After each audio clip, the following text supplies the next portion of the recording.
Even now, at the start of the 21st century, for all our advances, we still haven't eliminated the scourge of war.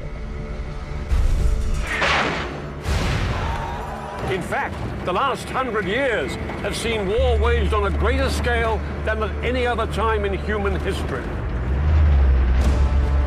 In this new series, my son Dan and I will be examining some of the greatest battles of the 20th century. Battles that have shaped the world we live in today.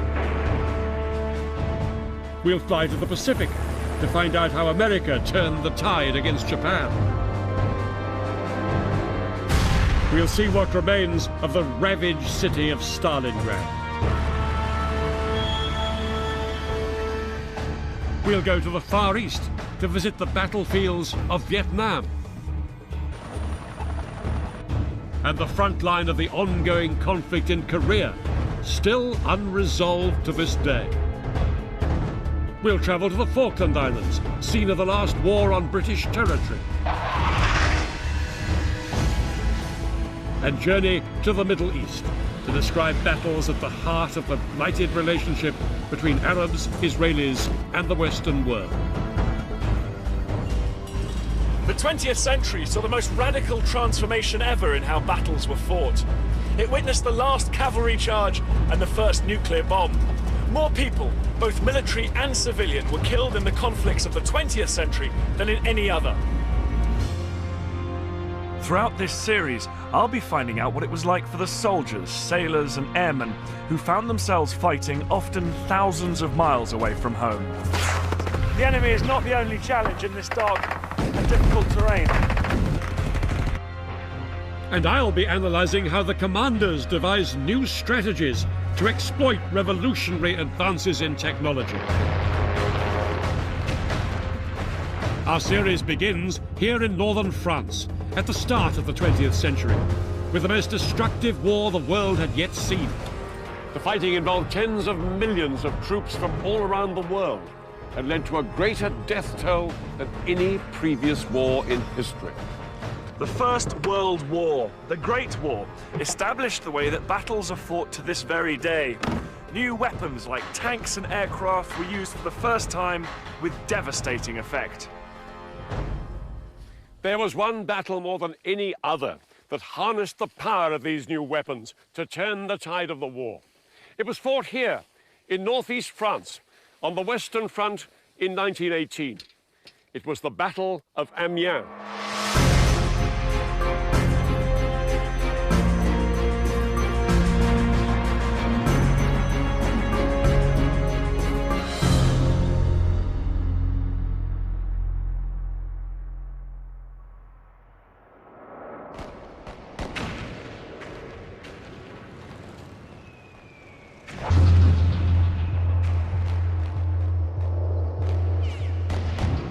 By the beginning of 1918, Europe's superpowers had fought each other to a standstill on the killing grounds of northern France and Belgium.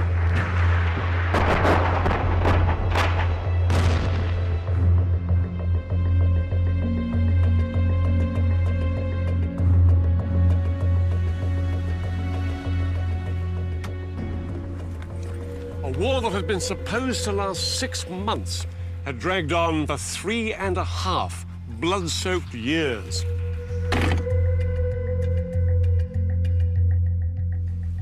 When the First World War began, nobody had expected the conflict would turn out the way it did.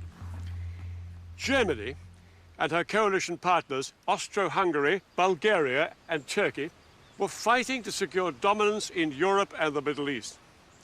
In the east, they had driven deep into Russia and captured huge swathes of land. And in the west, they'd invaded first Belgium and then France, expecting a quick victory.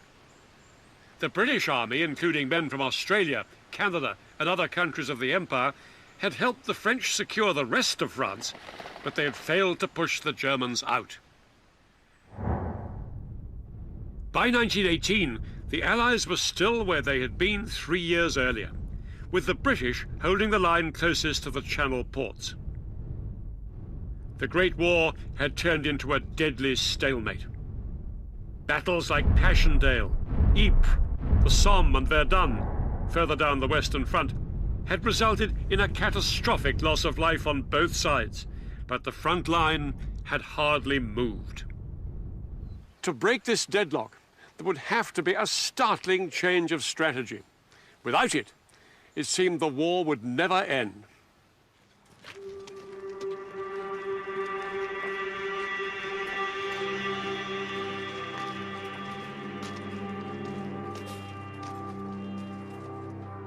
The soldiers have been dug in here on the Western Front for the best part of 3 years, and they've been slogging it out in a chain of murderous offensives that seem to them to be pretty futile. Life in these trenches alternated between long periods of mind-numbing boredom and short moments of extreme danger. There was nothing to be seen, only a line of earth and sandbags with occasional pieces of timber lying about.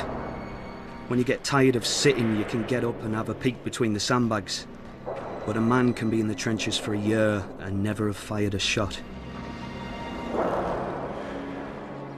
The daily routine in the trenches was made infinitely worse by the fact that months of shelling had destroyed the landscape.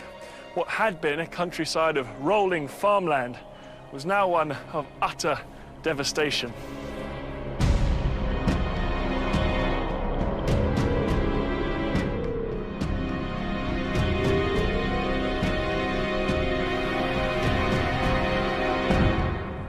For the men living and fighting in these dreadful conditions, it must have often seemed like the war was going to go on forever. But thousands of miles away from these trenches, events were now taking place that would bring these men hope that the end of the war was finally in sight.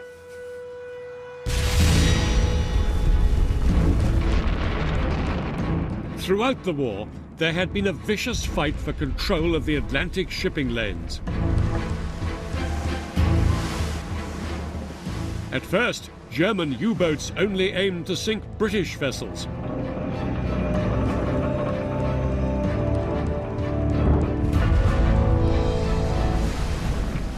By 1917, they made the mistake of targeting supply ships belonging to the United States of America.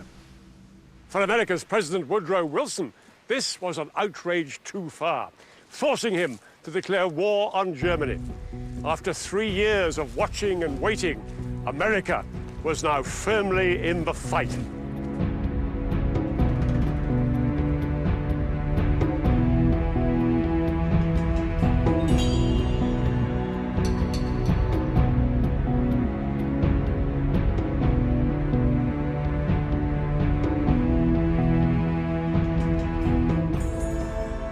Hundreds of thousands of strong, fresh American troops would soon be arriving in northern France. It was exactly what the exhausted Allied soldiers on the Western Front had been waiting for. With this huge infusion of Americans, the balance of power should shift irreversibly away from the Germans into the Allies' favor.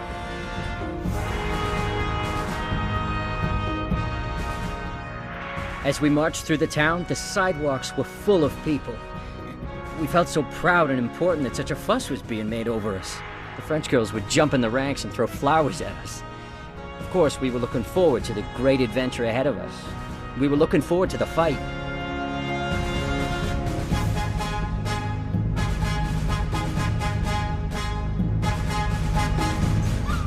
From June 1917, the trickle of Americans arriving in France became a flood. But there was a problem with these American troops, nicknamed doughboys. They were raw, inexperienced recruits. Once they arrived in France, they'd need months of training to get them ready for battle. The fact was, the Allies would have to hold the line against the Germans by themselves for a while longer. And if that was bad news, there was worse to come from the war in the East. Since the beginning of the war, Germany had been locked in battle with Russia on the Eastern Front. But by the beginning of 1918, this had changed dramatically.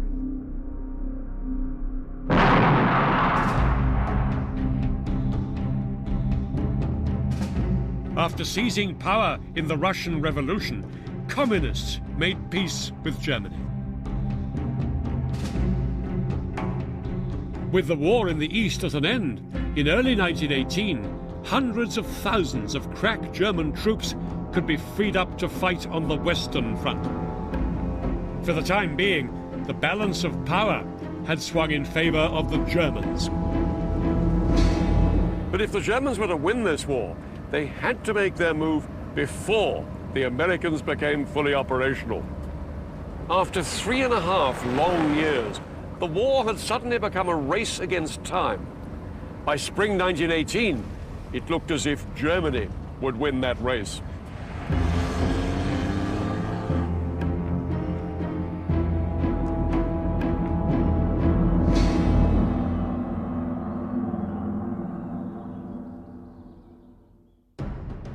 Germany was counting on one man to deliver victory, their chief strategist, Erich Ludendorff.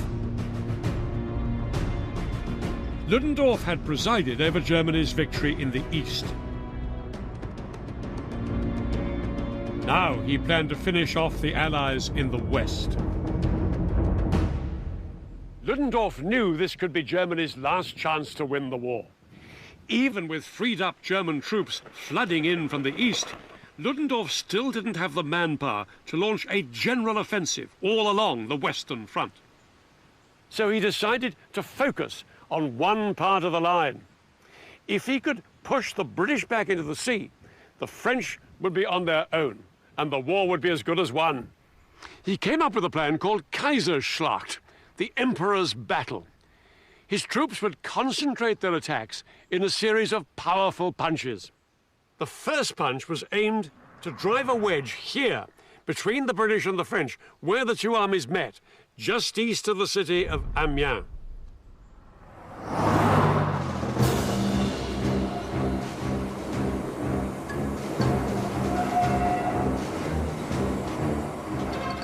Amiens was the most important city on the Western Front, but it lay only 39 miles behind a part of the front that was poorly defended. It was a key transport hub, vital for getting supplies and reinforcements up to the Allied trenches.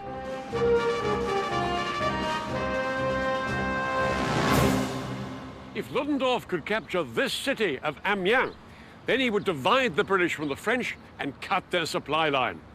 He chose March the 21st to launch his offensive and named it after Germany's patron saint, Michael. A massive force of unprecedented strength and quality began to be put together for the offensives. The German army was scoured for the toughest, fittest, and most experienced soldiers.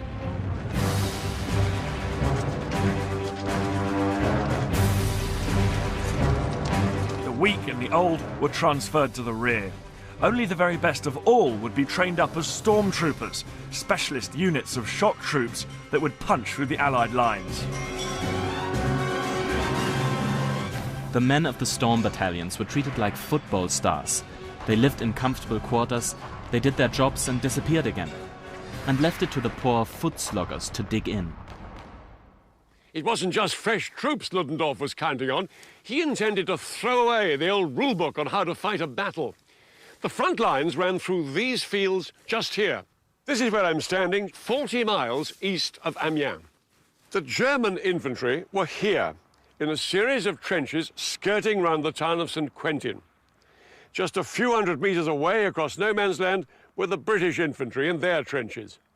Their heavy guns further back, here and here. Usually an infantry attack was preceded by a long indiscriminate bombardment, lasting days if not weeks, to clear a path through enemy defences. The problem was that these long bombardments gave the enemy plenty of warning that an infantry attack was imminent. This time, Ludendorff planned a barrage of just 5 hours, but with more artillery guns than ever before.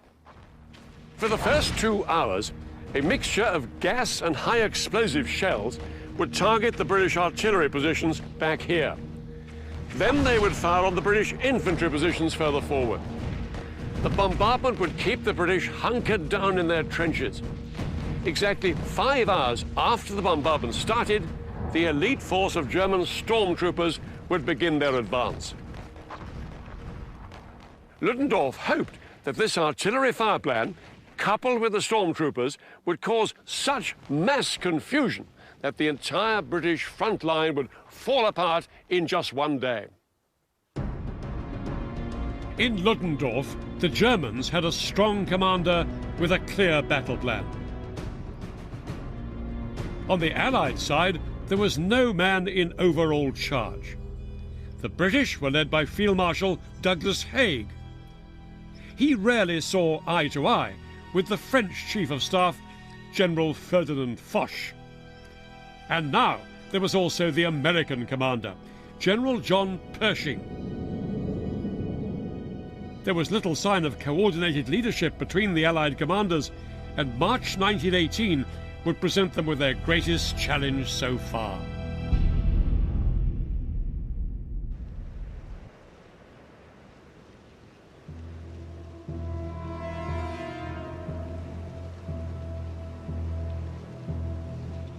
Across no man's land, the British Army were woefully unprepared to deal with any kind of offensive.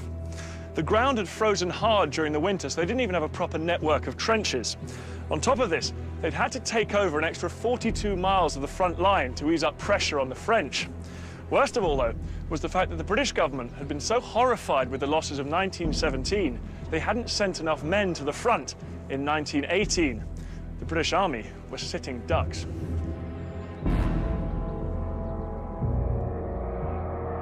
We cannot tell what even the next moment has in store for us. But what will this same spot be when the Germans attack? Bloody inferno. It may happen at any moment. A sudden jump from stillness into hell.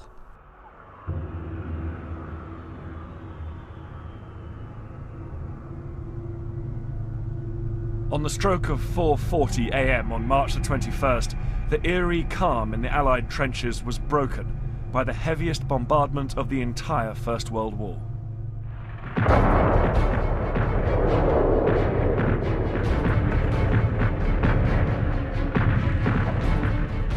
Six and a half thousand guns and 3,500 trench mortars fired virtually simultaneously along a 46-mile front in the greatest concentration of modern firepower to date. Into this brew of high explosive and razor-sharp shrapnel was mixed a concoction of lethal gases which hung in the air for hours, burning the eyes of soldiers and horses.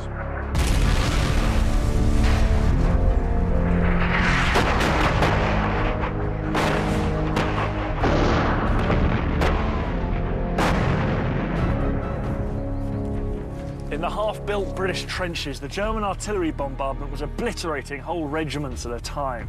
Entire units were literally being wiped off the face of the earth. The British were being slaughtered.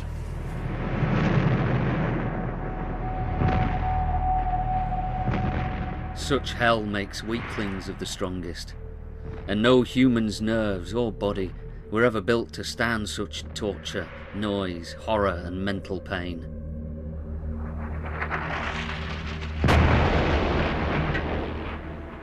At 9:40 a.m, the first wave of German troops scrambled forward in their gas masks through the fog. They were so well prepared that they had maps showing British gun emplacements sewn into their sleeves. They were Ludendorff's elite, the stormtroopers.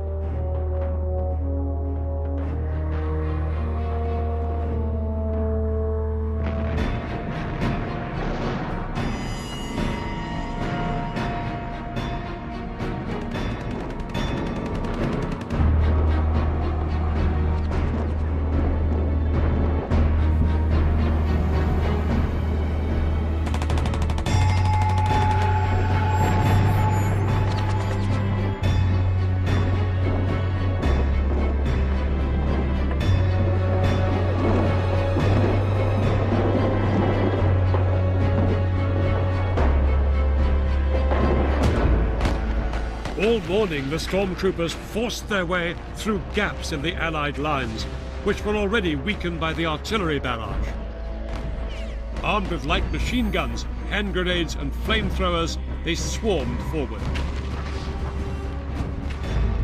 Whenever they came up against particularly stubborn resistance, they'd skirt around it, looking for weak points elsewhere and seeking out the more exposed artillery positions in the rear. The stormtroopers left the job of mopping up any remaining strong points to the main infantry force moving up behind.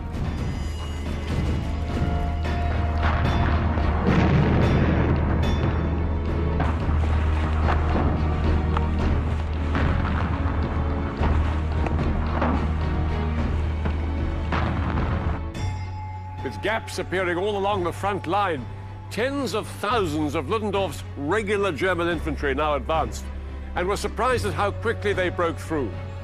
The British had lost control of the situation. We crossed a battered tangle of wire without difficulty, and at a jump were over the front line. The English jumped out of their trenches and fled by battalions across the open. They stumbled over each other as they fled, and in a few seconds, the ground was strewn with dead. Only a few got away.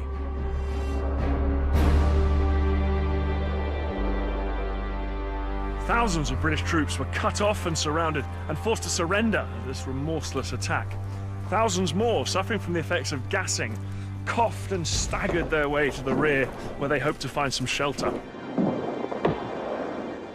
By midday, the British troops facing the attack had lost a third of their number. A full-scale British retreat had begun. For days, the German advances continued. Then, on April the 5th, the Allies finally managed to stand firm just 11 miles from Amiens.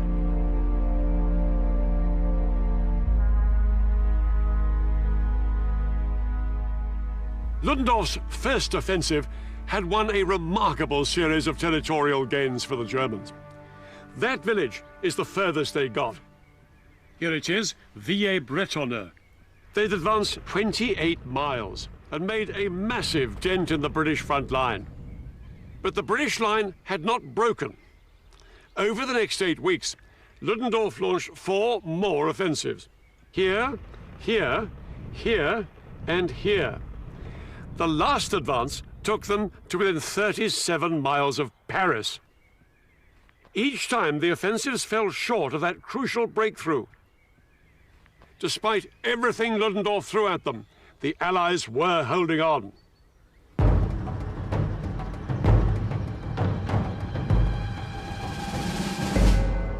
The outcome of the First World War now hung in the balance. The Germans had extended their front lines so much they were now stretched very thinly along the length of the Western Front, and the Allies were finally starting to regroup. It was a critical point in the race against time. That would mark the tip of the German advance towards Paris. Control of it gave the Germans a key strategic foothold on the road to the French capital. If the Allies were to prevent Ludendorff from strutting down the Champs-Élysées, the German stronghold in Belleau Wood would have to be cleared.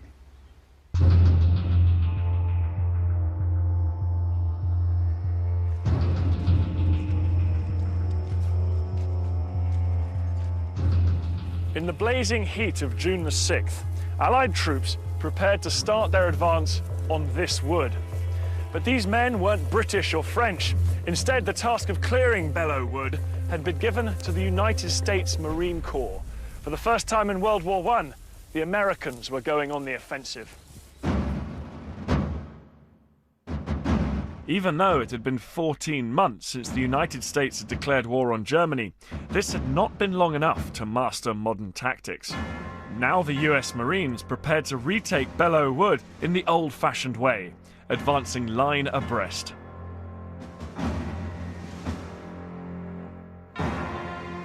Over their heads, American guns laid a barrage of shells to soften up the German defences.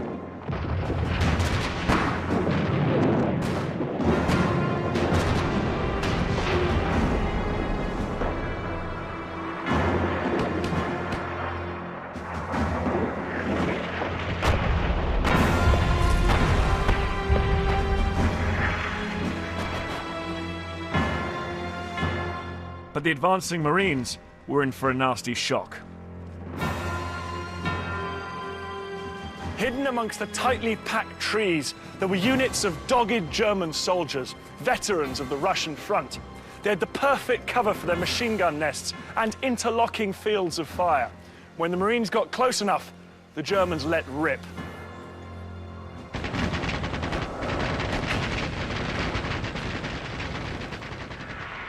We hadn't gone 50 yards when they cut loose at us from the woods ahead. More machine guns than I had ever heard before. I have a vague recollection of urging the whole line on faster. We came to an open wheat field, full of red poppies, and here we caught hell. Some of the Marines fought their way through the machine gun fire and managed to establish a small foothold in this forest, but it cost them terrible casualties. Elsewhere on the battlefield, one young American officer was told to retreat by some French troops that were pulling back. He famously said, "Retreat? Hell, we just got here."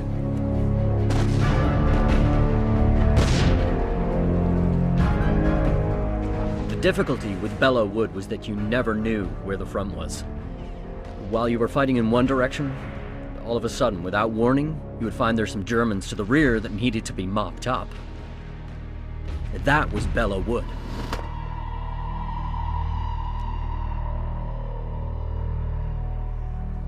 Five times the Marines made headway, 5 times they were beaten back. But on the 6th attempt, the Marines finally prized Belleau Wood away from the German grip. It had been a terrible cost. In their first encounter with the Germans, the US Marine Corps suffered 10,000 casualties.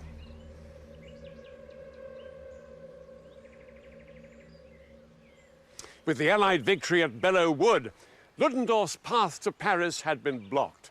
The Marines hadn't won the war, but they had helped save the Allies from defeat. More importantly, the Germans had come face to face with the Americans for the first time, and the doughboys had delivered a massive psychological blow to German morale. No one could now doubt that the Americans were in the war for real.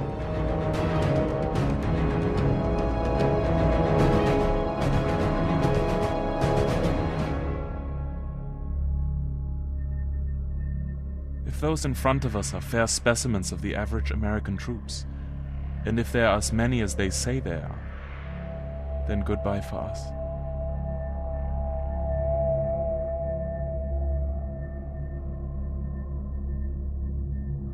Throughout the spring offensives, Ludendorff had committed everything he had, and he now came face to face with the plain truth.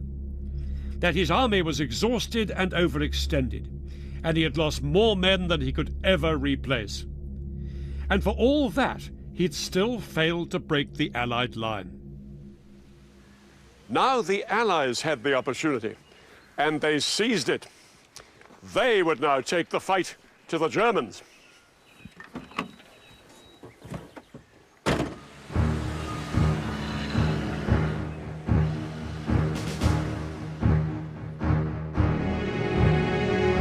The Allied attempt to break through on the Western Front would be led by a British general, Sir Henry Rawlinson. Rawlinson had been the commander at the Battle of the Somme back in 1916, where 58,000 British soldiers had been lost in one day. This would be his chance to prove he'd learnt the lessons of past battles. The Allies now came up with a plan for a counter-offensive that was one of the most significant initiatives of the war. It was to be a milestone in military history. The idea came in July 1918 at a conference of Allied generals, which offered him a chance to redeem his reputation. His men controlled the ground east of Amiens, where Ludendorff had now thinned out his troops, presenting Rawlinson with a perfect spot for a breakthrough. What Rawlinson came up with was an imaginative and radical new strategy. He would concentrate a force of around 350,000 troops along a 17-mile front. This force would massively outnumber the Germans facing them. North of the River Somme, in this hilly country, was the British III Corps. Below them, the Australians. On the other side of this railway line, the Canadians. And next to them, the French. What attracted Rawlinson to this terrain was that apart from the rugged and more difficult ground to the north, It was dry and open, ideal territory for the Allies' newest weapon, tanks.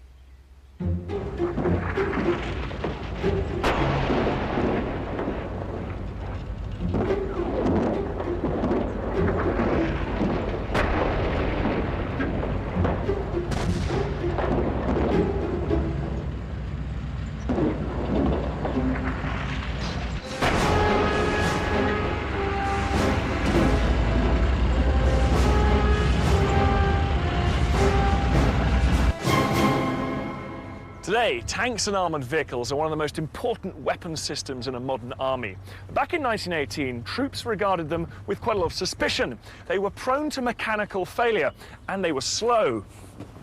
Their top speed was about 4 miles per hour, and this made them vulnerable to enemy artillery fire.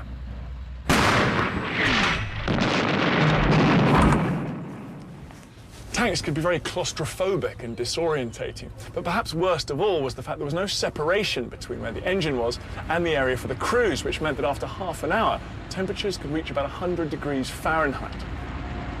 Not only did the men frequently suffer from burns, but more crewmen died from carbon monoxide poisoning than were killed by enemy action.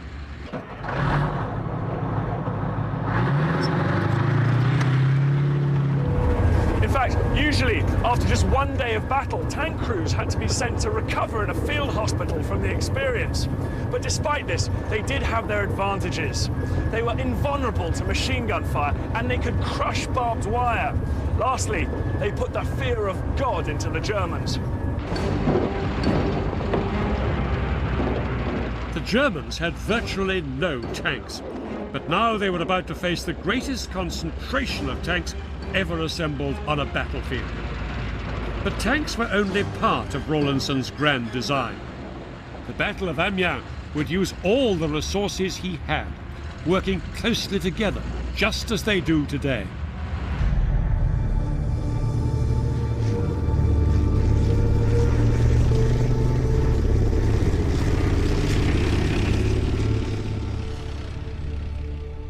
We've come to Salisbury Plain to watch a combined arms exercise, the modern-day equivalent of what Rawlinson had in mind for the Battle of Amiens. One of the main roles of the tank, and I don't think it's really changed, is actually to help protect the infantry and deliver them onto the enemy position in good order. And that's something the tank does very well indeed. Both tanks and infantry are supported by the big guns of the artillery. Gunners back in 1918 didn't have computers or satellites to help them find the right range. Normally, before a battle, they would fire off test shots, but before the Battle of Amiens, they were ordered to use only maps and mathematics so as not to alert the Germans. 4.57mm. A battery can drop something like 4.5 tons of explosives onto an area in a very short period of time. So, you know, they're the people that give us a great shock effect on the enemy. Unlike 1918, today's infantry are carried into battle by armoured personnel carriers. But the carriers can only take them so far. In the final stage of an assault, there's no alternative but to get out and go in on foot. Air power is the final component of the all-arms attack. It's crucial that all the different elements work together. Tanks on their own are very, very vulnerable. Likewise, the infantry and everything else. So it's crucial that the tanks, the engineers, the artillery and the air support all work together to destroy the enemy positions. So as Rawlinson approached the Battle of Amiens, he had a quite new system of weapon systems, tactics and everything. It's all arms cooperation. That's right, and although the weapons and the vehicles have become much more technologically advanced over the years, the basic tactics that they used back in 1918 haven't really changed a great deal.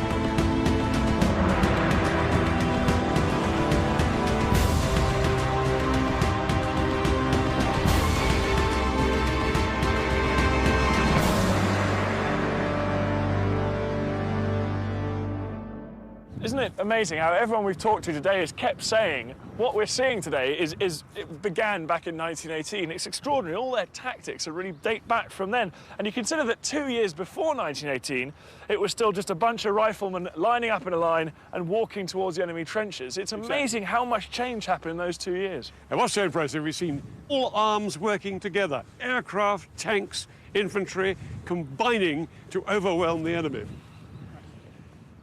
August 1918 would be the first time in history that all available weapons were coordinated on such a scale. To a meticulous timetable, the guns would create a curtain of fire that would move forward 100 metres every 3 minutes, wiping out many German defensive positions. Protected by the cover of fire, the Allied infantry would advance, and the closer they followed the barrage, the more likely they were to overcome their enemy. When infantry found themselves up against stiff opposition, they would call in the tanks to overrun German positions. They had lighter tanks too, called whippets.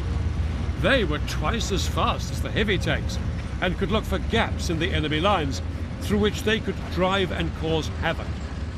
They'd be the cavalry of the future. But in 1918, they could still only do 8 miles an hour.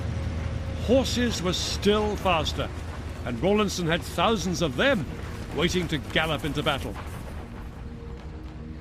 Rawlinson set his men 3 objectives. First, he drew a green line on the map, 2 miles behind the first enemy line.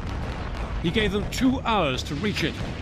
There, they'd consolidate, and new forces would pass through them and fight their way through to the red line, which he marked 3 miles further on. And if by the end of the day they could then reach his blue line, they would have achieved an 8-mile advance altogether. It would be the biggest advance in one day's fighting of any Allied force on the Western Front since the war began.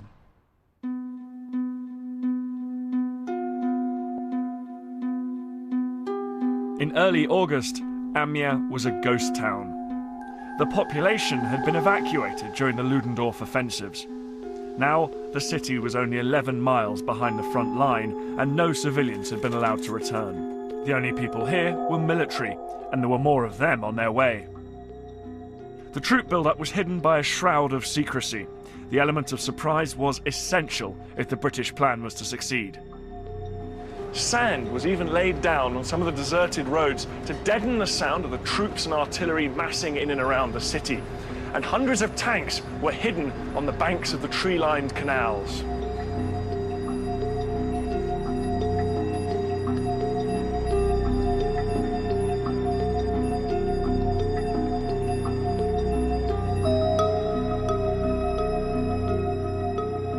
To make sure each soldier knew just how important it was to maintain secrecy, a small note was pasted into their pay books. It told them that if they were captured by the Germans, they were allowed to say their name, their serial number, and their rank, and nothing else. It ended with the words, "Keep your mouths shut."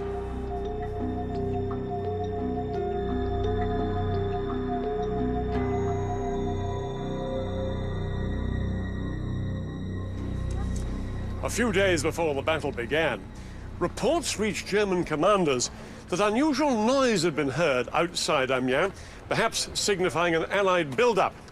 But Ludendorff discounted these reports. There is nothing, he said, to justify this apprehension, as long as our troops are vigilant and do their duty. Rawlinson's obsessive secrecy was paying off.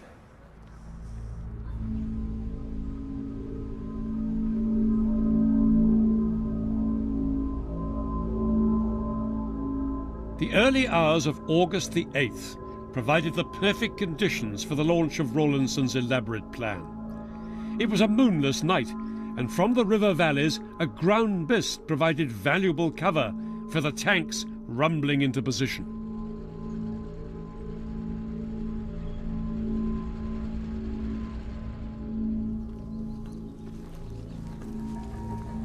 This countryside was an anthill of activity as tens of thousands of Allied troops moved towards the front line.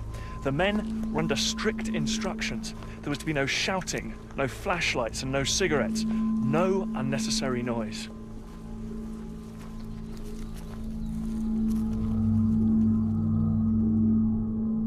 The silence played on our nerves a bit. As we got our guns into position, you could hear drivers whispering to their horses and men muttering curses under their breath. And still the silence persisted. 0 hour was set at 4:20 a.m., the hour before dawn. As it approached, all was silent.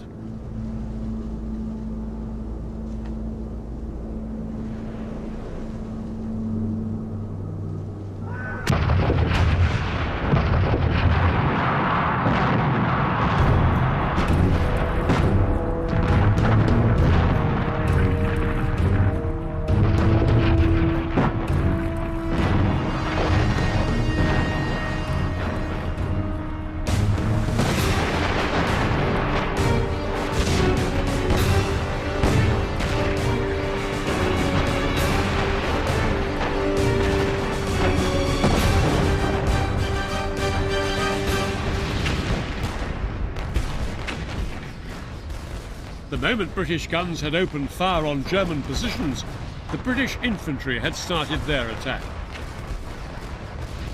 The creeping barrage which the advancing foot soldiers now hugged as closely as possible was delivered by 700 heavy guns. At the same time, hundreds more guns concentrated on German strongpoints and artillery positions further back. The 17 miles along the front, flares lit up the countryside as a mass of troops and tanks moved forward under the barrage.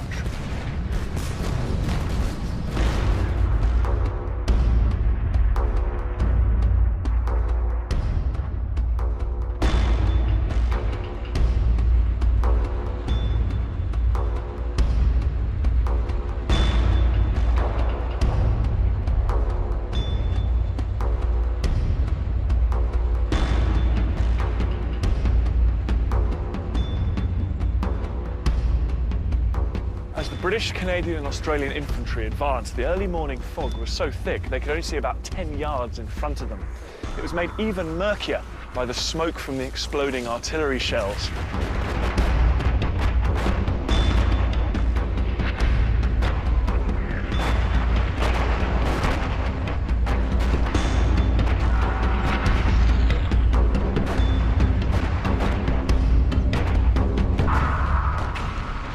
We were traveling fast. The sweat was rolling down my face. The shells were bursting everywhere, some of them very low. Machine gun bullets also whistled over us from the left flank, where the advance had been held up for a while. Precisely as planned, the creeping barrage and the almost simultaneous infantry assault took the Germans totally by surprise. Some lead Allied units stormed into enemy trenches and bunkers and captured or killed the German defenders before they had any chance to organize a counterattack.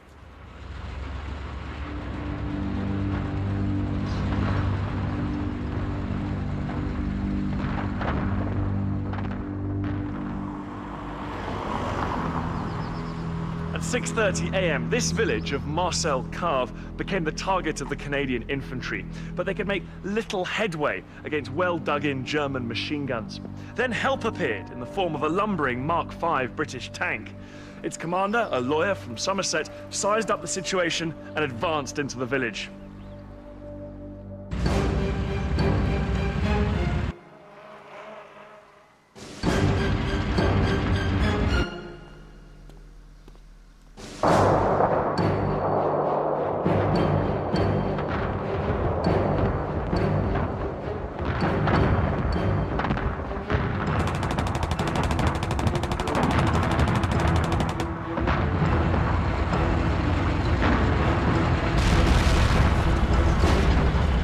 Some of the German positions were blasted away by the tank's 6-pound guns. The rest were crushed under its tracks. It was all over in about half an hour, and the tank commander handed the village over to the Allied infantry, but not until, in typical lawyer-like fashion, he'd received a receipt. The village of Marcel Cave was now officially in Allied hands.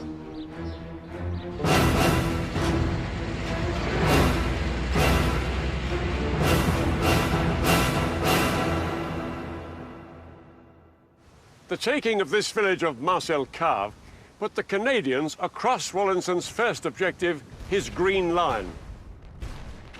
British soldiers operating north of the River Somme had been given less distance to cover because they were fighting on rougher terrain. But about 3 hours into the battle, most of Rawlinson's units had reached their objectives.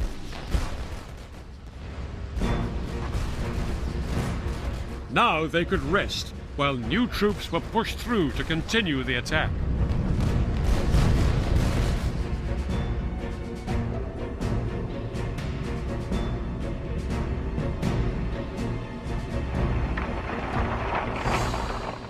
By around 9 a.m., the fog was beginning to lift right the way across the wide battlefield, and Rawlinson was now able to employ his final weapon in his armoury: aircraft.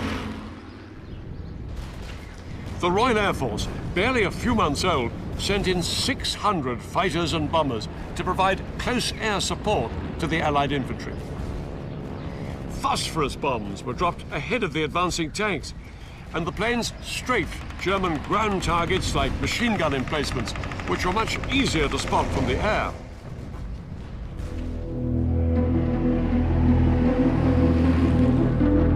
Low-flying planes ate away at German morale. For any experienced British airman, it was a bewildering experience. We were over the target and dropping bombs before I realised we'd crossed the lines. I leaned over the side to watch them fall. You ever look down from a high building and felt as though you must throw yourself down? I had to turn away.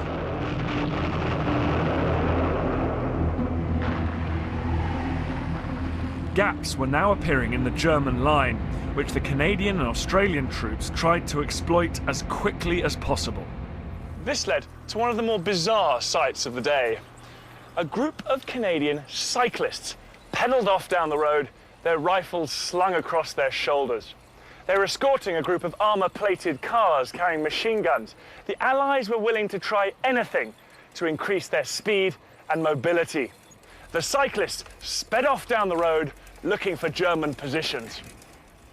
This mobility paid off when they came across the enemy-held village of Mézières. The cyclists rode through the back streets and overwhelmed a German machine gun post from behind. But in this area north of the River Somme, the British ran into the most stubborn resistance of all. They were heading across here towards that high ground over there called Chipilly Ridge, when they ran into concentrated fire that stopped them in their tracks.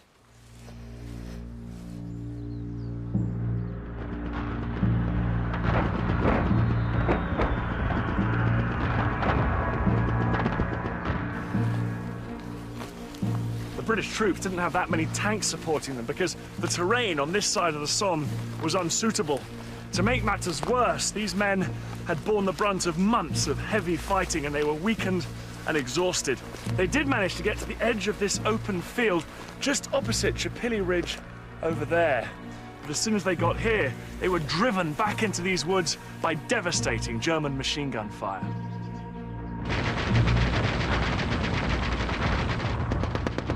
The British north of the Somme were pinned down in front of Chipilly Ridge. But to the south of the river, Rawlinson's plan was ahead of schedule. By late morning, most of his men had reached the second objective, the Red Line. They'd moved a remarkable 5 miles in half a day. Already, some of the light Whippet tanks had pressed on at a heady 8 miles an hour, causing havoc behind enemy lines. The exploits of one of these tanks, nicknamed Musical Box, would pass into legend. For 9 hours it ran wild, attacking German artillery from the rear, surprising resting German troops, and even ramming a truck into a stream. The Germans peppered the tank with bullets. They perforated fuel tanks stored on the roof, and soon petrol was flooding down inside the tank. The crew were forced to don gas masks as they pushed on, now ankle deep in petrol. Soon, a German shell hit the tank and it burst into flames. The 3 crewmen scrambled to escape, and as they did so, one of them was shot dead and the other 2 captured by the Germans. The British tank drivers weren't the only ones to feel the heat of the German guns that afternoon. On the southern banks of the River Somme, Australian troops were taking a beating from German artillery firing at them from across the river, from positions high up on Chipilly Ridge, which the British were still struggling to capture.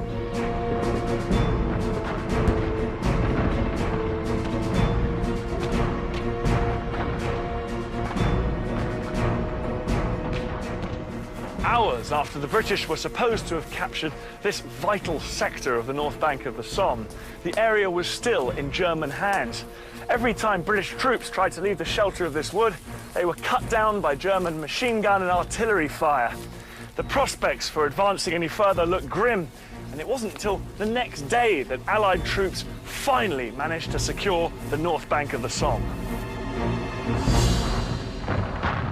But on this first day of battle, August the 8th, Rawlinson's units south of the River Somme were pushing deeper and faster into German-held territory than ever before. To keep up the pace of his advance, Rawlinson ordered his horsemen to go into the front line. 2 entire cavalry divisions, over 20,000 horsemen, now moved up to the front through the infantry to begin the attack on the final objective, the Blue Line.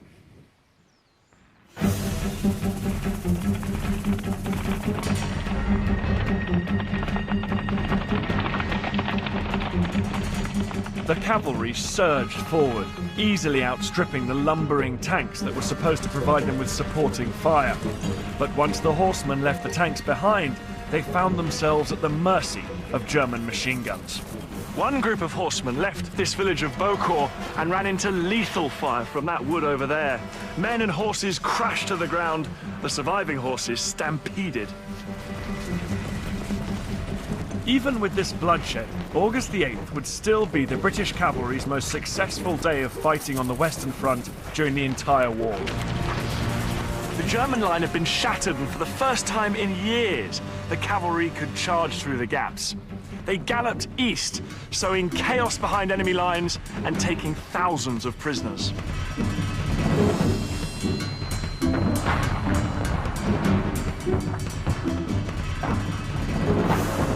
By noon, it was clear that enemy resistance was confined to a few small pockets. Everywhere else, their positions were collapsing.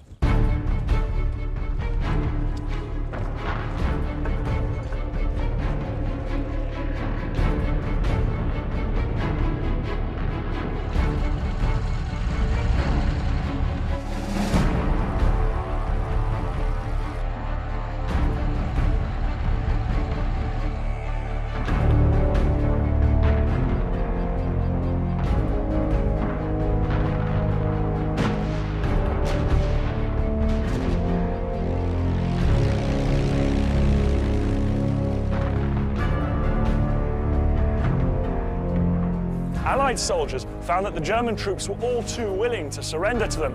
In fact, one lone Australian was nearly overwhelmed when 100 Germans tried to give themselves up. The once mighty German army was showing signs of falling apart.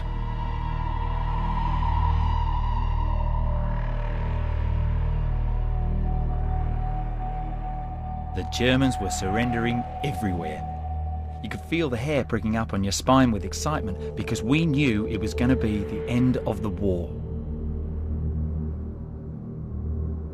Ludendorff lost more ground to the Allies on the first day of the Battle of Amiens than on almost any other day in the war on the Western Front. But what he found even harder to accept was that entire German units had surrendered wholesale, and the skill with which the British had coordinated tanks, aircraft and artillery was beyond anything the Germans were now capable of.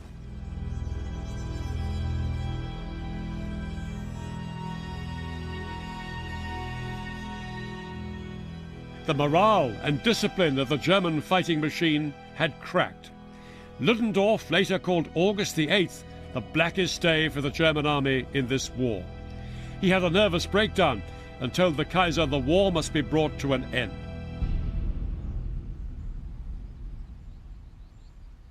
Rawlinson's attack went on for 3 more days, then finally lost momentum. The Battle of Amiens was over. But it earned Rawlinson a place in military history as the man who used new technology and tactics to liberate warfare from the tyranny of the trenches.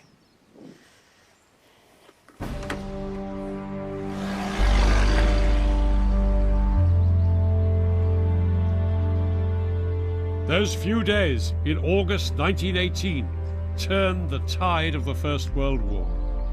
After the Battle of Amiens, the British and French, refreshed by American troops, fought on for another 3 months, liberating more and more German-held territory.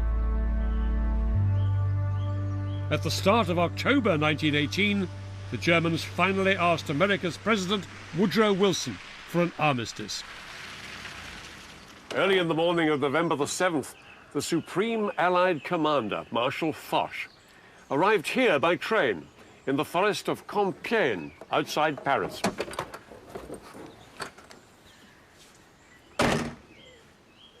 Just after 5 a.m. on the 11th of November, the leader of the German delegation signed the armistice document. It would take effect at 11 that morning.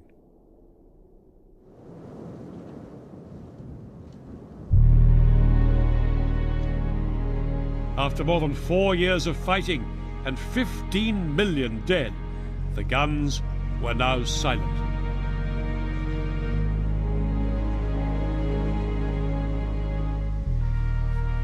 A new world order emerged from the First World War.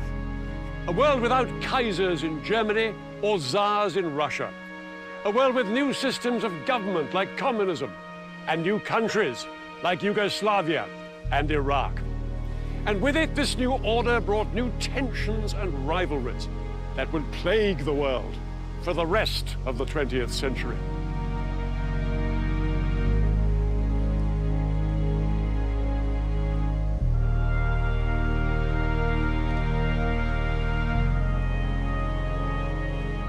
But the darkest legacy of the First World War began in a military hospital where a corporal in the German army was recovering from the effects of being gassed by the British. He was seething with resentment at what he perceived as Germany's national humiliation. That resentment would simmer away until 20 years later, it ignited a second great global conflict. That corporal's name was Adolf Hitler, and he would never forget the experience of 1918.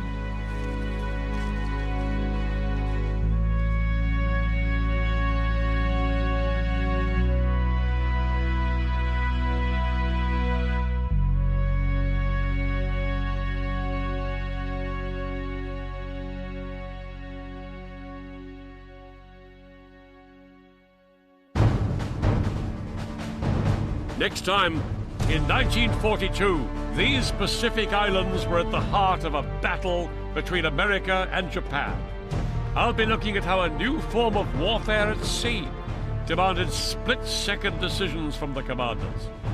And I'll be revealing the risks taken by servicemen and learning the skills they needed to survive.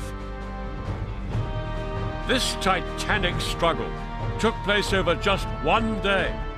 It was the Battle of Midway.